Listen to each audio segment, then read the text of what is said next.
আসসালামু আলাইকুম ওয়া রাহমাতুল্লাহি ওয়া বারাকাতুহু। আজকের অনলাইন ক্লাসে সবাইকে স্বাগতম। সপ্তম শ্রেণীর শিক্ষার্থীবৃন্দ, তোমরা সবাই কেমন আছো? আশা করি আল্লাহর রহমতে ভালো আছো। আনাস বিন মালিক রাদিয়াল্লাহু তাআলা ইসলামী কমপ্লেক্স এর পক্ষ থেকে জানাচ্ছি শুভেচ্ছা ও স্বাগতম।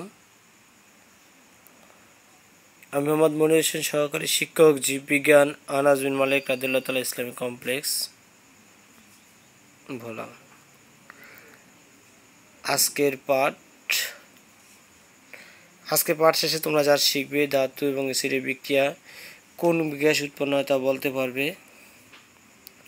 এই পরীক্ষণে ব্যবহৃত সকল উপকরণ চিহ্নিত করতে পারবে। ধাতু এবং অ্যাসিড বিক্রিয়া পর্যবেক্ষণ করে সিদ্ধান্ত নিতে পারবে। নিচের ছবিগুলো ভালোভাবে পর্যবেক্ষণ করো। এটা কি?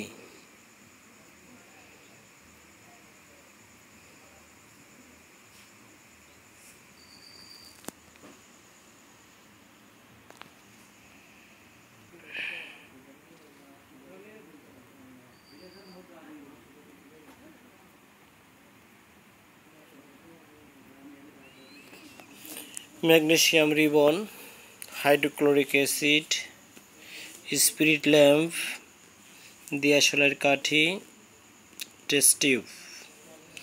আজকে পরীক্ষণ করার জন্য এই উপকরণগুলো দরকার। এগুলো হলো প্রয়োজনীয় উপকরণ। পরীক্ষণ পদ্ধতি: হাইড্রোক্লোরিক অ্যাসিডের সাথে যদি ম্যাগনেসিয়াম রিবন সহ হাইড্রোক্লোরিক অ্যাসিড যোগ করি তাহলে প্রাথমিক অবস্থা আমরা কি দেখব? কোনো পরিবর্তন হচ্ছে না, কোনো বুদবুদ নেই, কোনো পরিবর্তন নেই। এটা হলো প্রথম পদ্ধতি। দ্বিতীয়বার আসো, এই হাইড্রোক্লোরিক অ্যাসিডের সাথে যদি ম্যাগনেসিয়াম রিবন হাইড্রোক্লোরিক অ্যাসিড যুক্ত করা হয়, তার সাথে স্পিরিট ল্যাম্প দ্বারা যদি আমি তাপ দিই তাহলে দেখব বুদবুদ উঠছে। তো বুদবুদ সহ গ্যাস উঠছে। তাহলে বুদবুদ সহ গ্যাসটা কি? বুদবুদ সহ গ্যাসটা কি? গ্যাসটা উঠতেছে। বুদবুদ সহ গ্যাসটা হলো হাইড্রোজেন গ্যাস। কোন গ্যাস? বুদবুদ সহ এই গ্যাসটা কি গ্যাস? Hydrogen gas. কারণ ম্যাগনেসিয়াম রিবনকে আমি যে হাইড্রোক্লোরিক অ্যাসিডের সাথে যদি যুক্ত করি, একে যদি তাপ দেয় তাহলে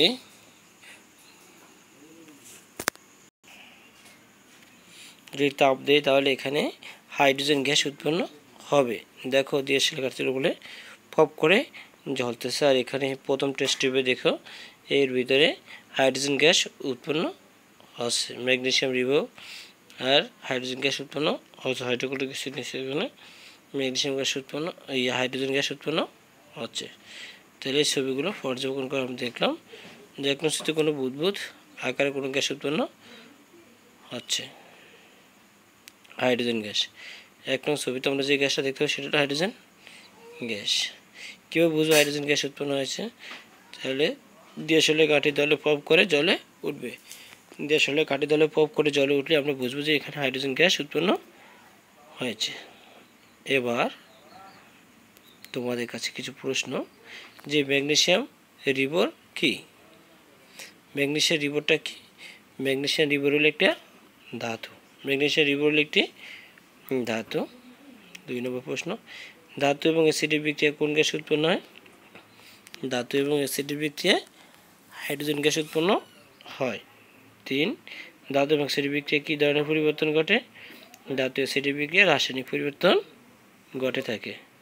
4, পাশের চিত্রে কী ধরনের ঘটনা ঘটলো?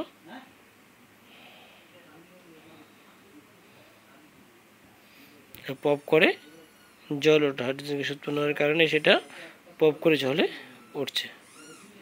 আমরা এই চিত্র দিকে সেটা তোমরা ভালোভাবে লক্ষ্য করে দেখবে যে এটা হঠাৎ করে জলে উঠতেছে। গুড।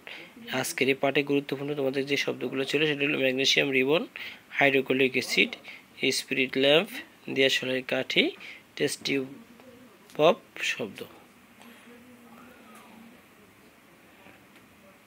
ধন্যবাদ আজকের পাঠ কেটে সবাইকে মনোযোগ দিয়ে ক্লাসটা পর্যবেক্ষণ করার জন্য, দেখার জন্য, উপলব্ধি করার জন্য। কারো কোনো সমস্যা থাকলে কমেন্ট করে কমেন্ট বক্সে জানাবা। আজকে ক্লাস এখানেই শেষ করলাম। আল্লাহ হাফেজ। ভালো থাকো, সুস্থ থাকো, বাসায় থাকো।